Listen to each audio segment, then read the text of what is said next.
Welcome to Design Downtime, the podcast where we celebrate the joys of living a balanced creative life. I'm your host, Guy Siegel, a design director in Toronto, Canada, and I invite you to join me on this journey as we redefine what it means to be a successful design professional. Let's break free from the shackles of hustle culture and embrace the full spectrum of human experience, because life is too precious to be spent only in pursuit of productivity. Today, I have the pleasure of talking with Brad Frost. Brad is a design system consultant, front-end developer, speaker, writer, musician, and artist located in beautiful Pittsburgh, Pennsylvania. As a principal and design system consultant at Big Medium, he helps teams establish and evolve design systems, establish more collaborative workflows, and create better software together. He is the author of the book Atomic Design, which introduced a methodology to create and maintain effective design systems. He co-hosted the Style Guides podcast and has helped create several tools and resources for web designers, including Pattern Lab, StyleGuides.io, Style Guide Guide, This is Responsive, Death to Bullshit, and more. Brad, welcome to the show. Hey, thanks so much, Guy, for having me. This is awesome. It's a pleasure. And today you want to talk to us about making music. Yeah, this is amazing. And I absolutely love the intro and the kind of mission of this whole podcast. I think that's just like so, what you said was so eloquently stated. I think it's like, what are these things in our life that beyond our professional selves, how do we sort of fill ourselves up, and how do we, engage with the world and do fun and creative and joyful things? And for me, playing music has been a really important part of my life. And as it happens, I think that this whole field is littered with musicians. I don't know if you happen to play, but I'm sure that you've encountered your fair share of musician designers. Absolutely. I play guitar, I would say, in a very amateurish level. Great. But you're playing. That is true. So I'd like to start these conversations with the origin story. How did you get into playing music? I took piano lessons as a kid, kind of hated it. I don't want to say hated it, but it didn't exactly gel with me. It was, here's the sheet music, here's kind of playing along piano recitals and that. And so I don't want to call it a false start, because obviously something seeped in, I think, there. But it was really whenever I was, I think, between 8th and 9th grade, my cousin got this bright red electric guitar, and we were just fascinated by it. And then his brother, my other cousin, he got a guitar as well. And I wanted to play along as well. But they already had guitars, so I went and I got a bass guitar. It's just this no-name brand, Premier is what it was called. It was $50, I think, Pittsburgh guitars, and I was just excited. So I got a bass since my cousins played guitar. I think a little bit later I got an acoustic guitar, but that kind of set us down a path, and I ended up playing in a band with my cousin, and just kind of playing around. But then my younger brother, who's about 3.5 years younger, he got in on the action, and he got a drum kit, some garage sale somewhere in central Pennsylvania. And so myself, my brother, and my cousin basically started a band, but we were just kind of listening to any and all music, but I think especially like classic rock records. So it's like Led Zeppelin, we'll say like their first 6 albums, I feel like we'd just kind of play those cover to cover, really. And then as well as just kind of any other, what you would hear on classic rock radio. I think that was like the bulk of it. But as well as, sort of some of the local kids and stuff, I got into like punk and ska music and stuff, and learning how to play bass. Those are actually like really good, informative experiences, learning how to play fast, learning how to play stretch by fingers, 1-3-5, right? Like sort of playing triads and stuff like that. It was really, really good kind of foundational stuff. So that was kind of my origin story, was just kind of like playing with my family. I come from a kind of a musical family. Like a bunch of our uncles, and my grandpa has an upright bass. He had this upright bass, has just like literally like been through the war. But at family get-togethers, where everybody would be playing old-timey music, and as well as like Johnny Cash and sort of like other kind of old, kind of country songs, I guess. And it's just a really great, it was just around, and it was just fun. And you're playing, and you're with your family, and you're connecting, and you're just having a good time. And there's no pretense. You know what I mean? It was just kind of for the love of it. And I think that that's been the thing that I've recently rediscovered, we'll say, over like the last number of years, is the utter and complete joy of playing music, and the removal of any pressure and obligation to do anything more than just have fun playing music. Because for a good many years after sort of I started getting better, and I went to college and played. That college was like really, I think, where I cut my teeth. So I had like family band in high school, but then going to college, as it happened, my suite mate, very first thing, opened the dorm room door. There's a common room kind of shared between two bedrooms. He was in the other bedroom, and I was in one, and came in, hold my bass, and he said, "Oh, what do you play?" I said, "I play bass." I said, "Oh, I play guitar. Do you want to start a band?" And he said, "Sure." And that was that. Like before I even knew his name. So that's how that worked. And we spent our entire sort of college career playing in a rock and roll band, and having a bunch of fun playing 5 hours of music in a sweaty basement with all of our friends around us, and having a grand old time. So, but yeah, so kind of get like coming back to that like joy of music is like, for a while, it's like you get better, and there's this pressure. Well, is this a thing? Are we trying to do something? Are we going to record something? My wife is also musical. We've been sort of talking about recording an EP for years and years, and like all of this stuff. And there's always just this pressure, internal, right? Just totally manufactured internal pressure to sort of make this a thing, right? Like capital T thing. And I think that is like really, once I shed that idea that you needed to make it a thing, I just gave myself permission to like enjoy the act of playing music and having a good time.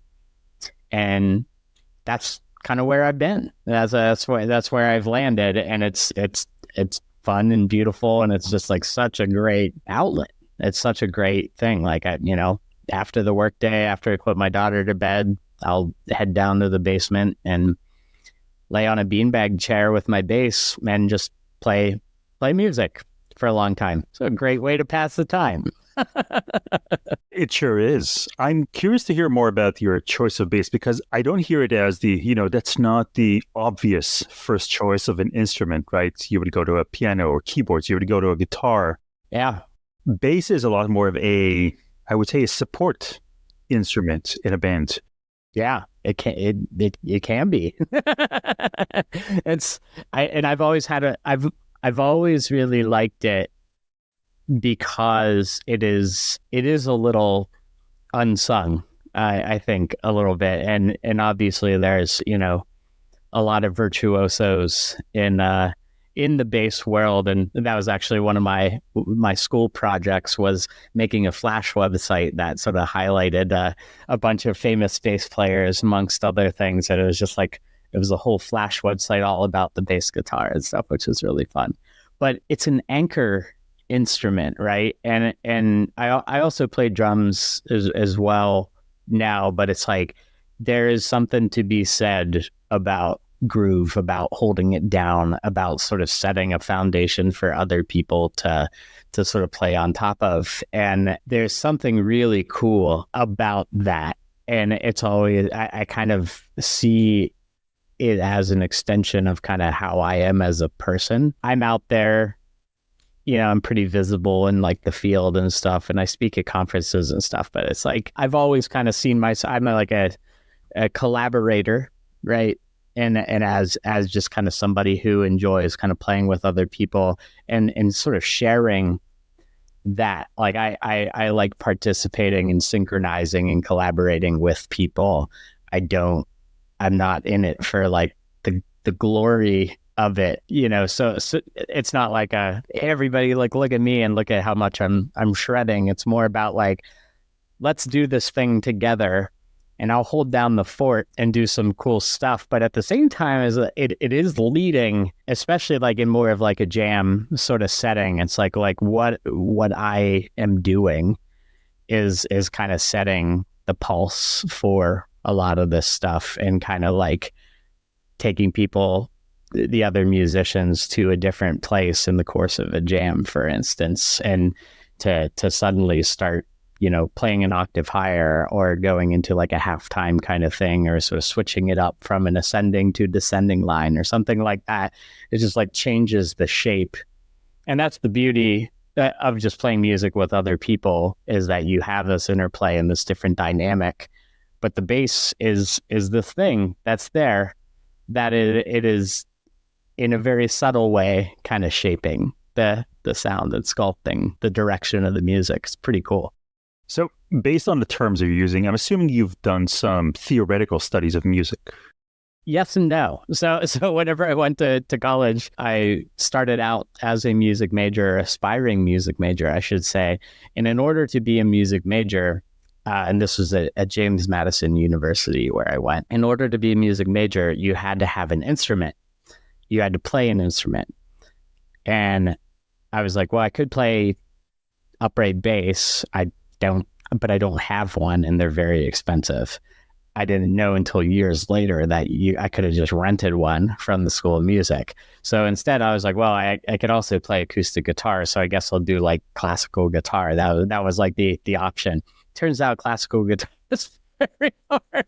So I was like kind of like tutoring, I had like a tutor and somebody was like sort of teaching me. And so I was kind of like able to take sort of some of like the intro courses, including some of like the theory courses and stuff like that. But yeah, like I ended up switching out of that and into what's called media arts and design, hence why I'm in this field now. But I kept it as a minor. But so I only really had like maybe like 2 theory classes. I feel like most of my education has just kind of come from playing with other smarter people. It's kind of some of the language is sort of rubbed off on me a little bit, but no, those theory classes were helpful. But like to this day, like I can't read music. Like I could look at a staff and sort of say, after a while I could go, oh, okay, that's a G. But I can't read music. It's all by ear. It's all sort of feel. Your musical taste started with, as you said, classical rock, Led Zeppelin, that kind of music. I'm curious to know how your musical taste evolved throughout the years. Was it led by your exploration of what you can do with bass, and that sort of like got you introduced to more things? Or was it the other way around, where your musical taste got expanded and then that pulled bass along with it? Yeah, that was a great question. I think that like the former was definitely kind of true. So again, like the sort of punk and ska stuff was like definitely like of a time, we'll say, that I was like learning how to play. The classic rock stuff was very foundational. And as I got better at the instrument, I started sort of seeking out, more, stuff that featured those kind of virtuoso bass players, right? So that sort of like led me to the world of kind of like, jam bands and people like Victor Wooten and Les Claypool, and like these people who are like really well known for their, just going absolutely nuts on the bass. And of course, I'm there kind of trying to mimic and like learn and, learning how to slap and do tapping and like all sorts of crazy stuff, right? And so that was the ride for a while, right? As my skill is increasing, I'm like trying to listen and seek out that music that is more like technically challenging, right? Than sort of what I was listening to before. But then sort of like an interesting thing happened, which is, that was the path until it wasn't. And I don't want to say like I got to the top of the mountain, but I think that like once you get to a certain level, you're able to then dial it way back, right? Where it's like it's not front of mind anymore. You've kind of like internalized this stuff, and then those just become tools in your toolkit.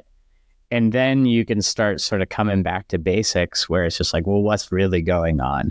And whenever you get into that territory where it's like you're musically skilled, but from a playing perspective, but also just from a listening perspective, you're able to sort of come back to basics and you're able to start appreciating things for what they are. And like some of my favorite bass lines of all time are extraordinarily simple lines, right? I'll be sure to share it, but I have a whole playlist around simple bass lines that is just like, some of it's just a note, right? The bass note on Defunk by Daft Punk, it's like where the song is like that whole song, the bass is just one note, just boom boom boom boom, but it drives that whole song. Like without that single bass note in there, that song isn't nearly complete. So there's an absolute just beauty and simplicity when it comes to bass playing, and I think that's something that's always fascinated me. But I think that it kind of took me deviating from that, learning kind of how to do the crazy stuff, and a sort of like learning restraint. and I'm sure that there absolutely are lessons in like design and development there too. Whatever you're like learning tools, you're learning techniques. But if you remember like learning Photoshop and you're like, oh shit, filters, let me use all of them. Let me do a bevel and emboss and just everything under the sun, and then eventually like you kind of like learn to dial it back and learn that use things tastefully, right? And so there's a lot there. Sort of same with development as well. It's like, this thing's cool, let me add it to the pile, and then like you come out the other end and you're like, the simpler the better half the time. You mentioned that, you got to a point where you realized this doesn't need to be, a goal in its own. Playing music can be something that you just do for fun, for your own sake. Does that make it easier for you to share it with others? Does that make it easier for you to play with others because it reduces that pressure? 100%. There's kind of an irony is that it's like once I sort of shed any of the pressure, obligation, or playing music takes the form of this, but playing in a band being a good one, or like, people going, oh, like what's like your Spotify? It's like my music isn't on Spotify. Yeah, like I have things on like SoundCloud and stuff like that. But like once I realized it's like, oh, I don't need to like necessarily like formally, tracks don't need to be finished before I share them. They could just be noodles, which is what they are half the time. They could just be like jams with my brother, with my wife, or some combination. But it's like, once I sort of freed myself from being a musician looks like this, it suddenly opened all of these doors and allowed me to sort of get really creative with sort of how I apply myself musically. And there have been just like all sorts of cool stuff, all sorts of cool things that have come from it. And like we'll say like the biggest one is, because like I haven't been playing live really ever since kind of college, right? I used to play in front of audiences, and it was an amazing experience, right? And while it's fun to be on a beanbag chair in my basement playing by myself, I'm also like, man, it would be really cool to do that again. But how do you do that without turning into the shape of here's a band and we need to do this and we need to tick these boxes and get in a van and whatever. It's not in the cards, not in this phase of life. You know what I mean? But so anyway, so because I'm like just in this kind of like pure state of it's like, man, it's fun to play music and it would be fun to play live. What could we do with that? I got this big idea in my head. I'm going to turn 40 this summer. And so I decided to reach out to all of my musician nerd friends, many of them that are in the sort of like web and design kind of world, that people that I met through conferences, through working on projects together, my coworkers, my family, whatever. And I'm like, let's do a big show, like a one night only show. And I hatched this up last summer. So for like about 9 months, I've been planning this big thing, and it's basically like over 40 musicians said yes to this thing, which blows my mind. I was expecting a bunch of people to be like, that sounds like fun, but no, you know, whatever. Everybody's living life and whatever, but everybody was like, hell yeah. I wasn't expecting that. And so it's like we have people coming over from Germany, from the UK, from California, from Texas, like all of these people sort of coming. And basically for the last 9 months, we've been sort of figuring out the night of music that we're going to play, mostly covers, but we are going to be doing some original songs from everyone's kind of respective bands, which is going to be a lot of fun. And so we ended up with this giant amorphous super group of 40 musicians that are going to be kind of rotating in and out on the stage for a night of music. It's going to be amazing.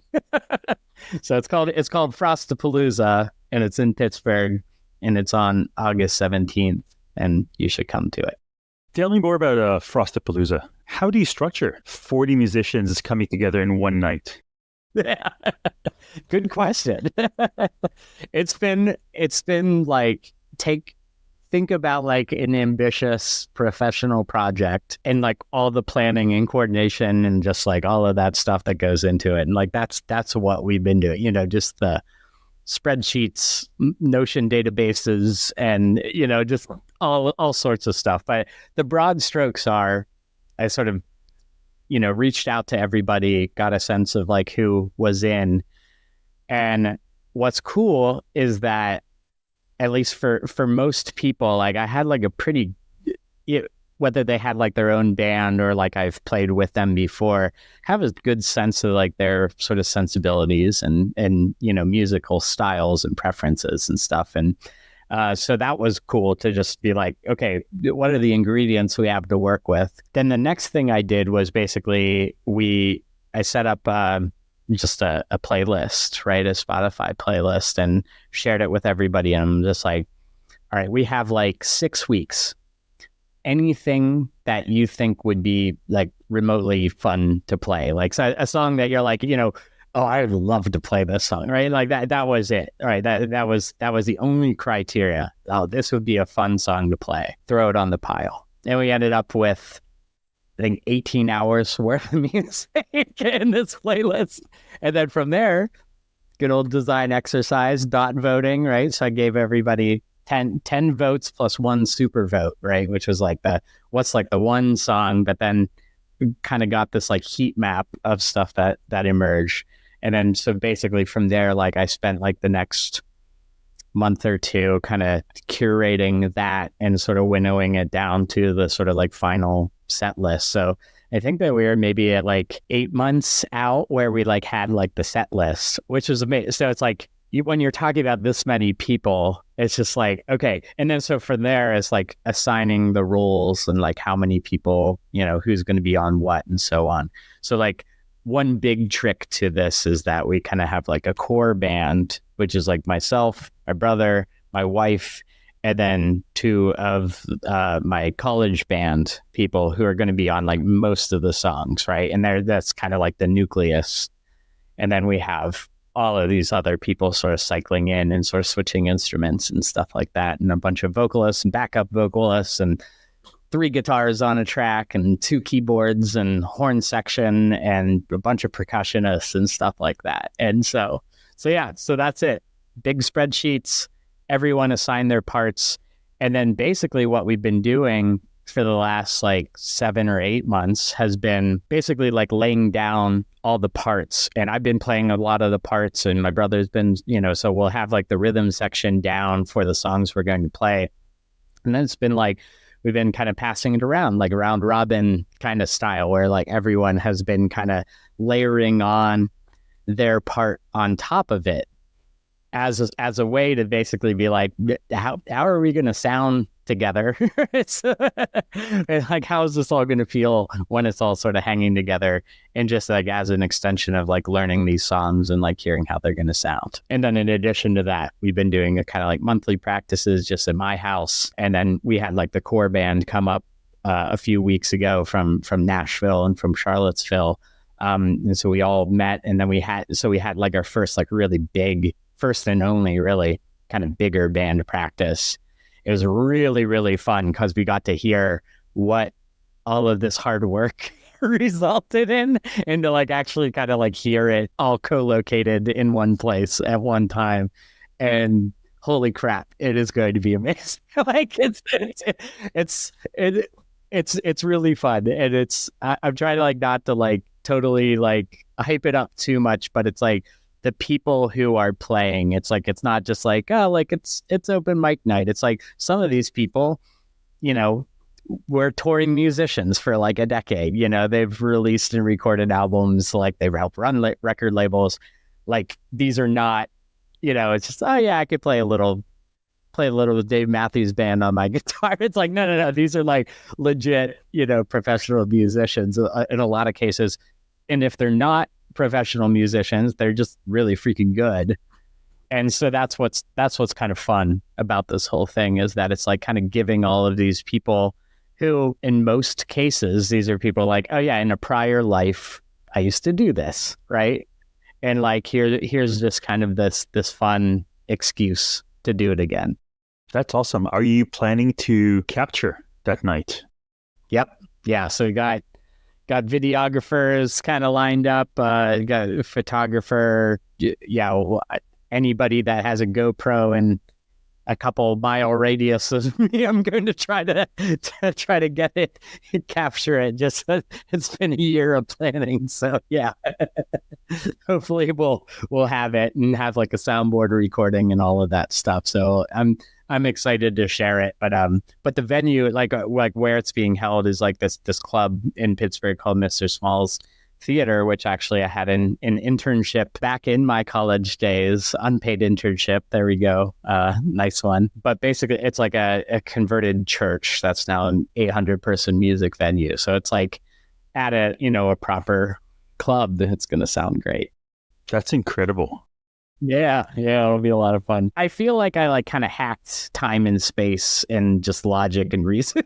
Like I just like, you're not supposed to be able to do this. Like I've been like collaborating with friends, across the country, and we've been, just having a great time just collaborating on this stuff and like talking about it and just connecting with old friends from college and connecting with my family in a different way. And, my uncle's playing in it. Yeah, it's a ton of fun. Yeah, I feel like I've cracked some code where it's like, oh yeah, we're able to like geek out about music, collaborate on music without necessarily like having to be in a band together, which is often here's like a marriage certificate for stuff like that. You know what I mean? It's like you're either doing this for real or you're not. And it's like, this is like a fun, we get a taste of it together. It's fun. That sounds amazing. Before we wrap up, I'd love to hear from you about some of the artists, bands where you've grown to really admire or respect the way they handle their bass. Like it really, you see a connection with the ethos or with their approach to how they play. Play bass specifically? Ooh, man. There's a number. I mean, if I were to like sort of think of some of my favorite groups, I mean, I think Tina Weymouth in Talking Heads is she's an absolute badass. And it's repetition, it's groove, it is like this tastefulness to it. She's not shredding. It's just, Psycho Killer and bump, bump, bump, bump, bump, bump, bump, bump. And it's like, that's it. And like, that's the groove. And to be able to like hold that up, right? And like other songs where it's just that it's just locked in.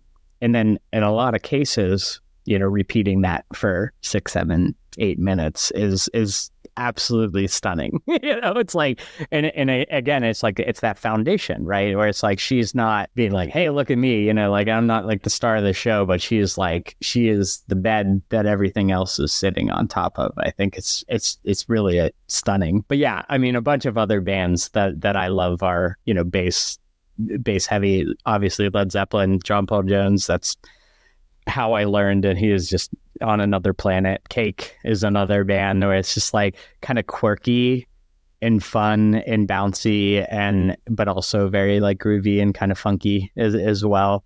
James Jamerson, all like the Motown sort of stuff. Man, oh man, there's so many, and for like varied reasons. But I'd say that like the people who are able to sort of like consistently hold down the fort and sort of create interest for the rest of the composition and the rest of the musicians, like I like that is almost all the time like what I'm listening to in music first. Like that's what captures me first whenever like I hear something and I'm like, oh, this, find myself nodding along. It's because of that. It's because of that bed. So less of the Les Claypool showmanship and more of the backbone. The groove, yeah, like the groove, but Les Claypool grooves too.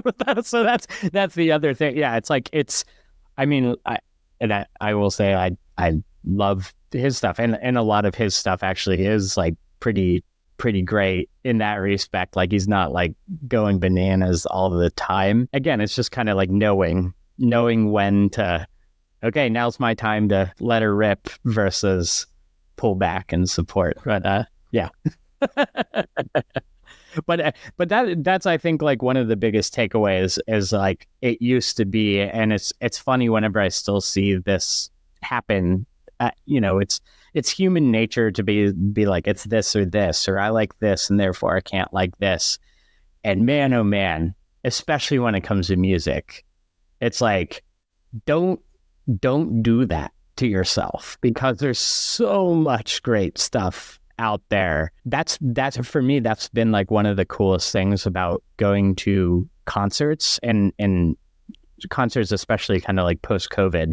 It's like I just like show up because like with this newfound appreciation for what music is and live music is, and I'm like, my job as a spectator is not to go, I hope they play this song. My job is to just show up and just like receive whatever the artist is putting out. And when you achieve that, once you like sort of like get what they're putting out, you're just able to have a great time. And I've seen, country shows, I've seen rockabilly shows, I've seen surf rock shows, I've seen, like all of this just varied music, including music that I've like, I know a song or in some cases like no songs of, and it's just show up.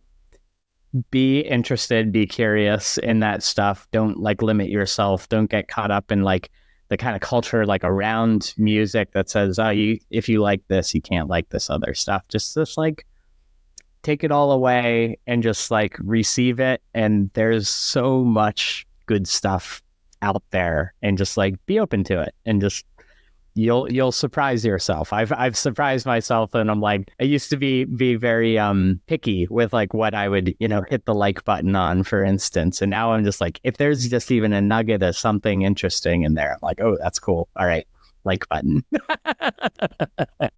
I think the day that I, in quotes, gave myself permission to like a wide range of music, whether it's ABBA or Afrobeat or Big Black, was such a freeing feeling. Yes. Yeah. And it's all amazing, right? And again, it's like, it's as varied as the perspectives there are in the world, and no two people have the same perspective in the world. So therefore the music, even if it's just like a total ripoff of the thing that came before it. There's literally no way to perfectly rip something off because like you're from a different place in time and you exist in the world in a certain way. And I think that's like been sort of, I think one of the other big things in kind of aha moments for me in recent years is I used to, and I'm the son of an art teacher, and I feel like, I love my mom, so I'm not throwing her under the bus here, but it's like, she was, I think, always like kind of concerned about like, starving artists kind of stuff, where it's just like, oh, drive towards like real professions and stuff like that, because that's where stability lies, which is understandable. And so even as a musician and an artist myself, I've always kind of thought of that as, oh, it's, here's these people over here playing music, and isn't that like cute and quaint and whatever, but like real like thinkers and other things, they're somewhere else. And it's only been in like recent years that I'm like, oh, artists, musicians, people who are doing this form of self-expression are really operating at a different and often higher plane than the rest of just like the down the middle kind of, whatever STEM crowd and stuff like that. And it's, I don't know, I have this like newfound appreciation where it's like, this is like literally language, right? This is literally language that can make people cry and move and be lifted up and taken on a journey. And that's something to celebrate. And like going to those kind of first shows kind of post-COVID, like really, that's really what it just hit me like a ton of bricks, that I'm like, oh my God, like this is spiritual, right? And oh, I know how to do that. And so therefore maybe I should. So music's cool. In sum, music's cool. You've heard it here. Hot take from Brad Frost. Hot take. Very, very controversial take. Brad, where can people find you? So I'm going to lead with Frostapalooza.bradfrost.com is where the information about the show is. I'm over the moon about that. Normally at bradfrost.com, that's where I blog and stuff these days. Social media is in a weird place, so we'll sort of just say, there's my website, and it's got all of that on there. I also have a SoundCloud, and our kind of working moniker is Frost. And again, we kind of chuck just little ideas and nuggets and jams and stuff up there. So it's like less polished than like, oh, here's our album or here's our EP, but whatever. I'm sharing music when I feel like it. So that's awesome. Thank you so much for coming to the show. Yeah, thank you so much for having me. This is great. This is all for this episode of Design Downtime. Thank you for joining me. And until next time, I hope you enjoy your downtime.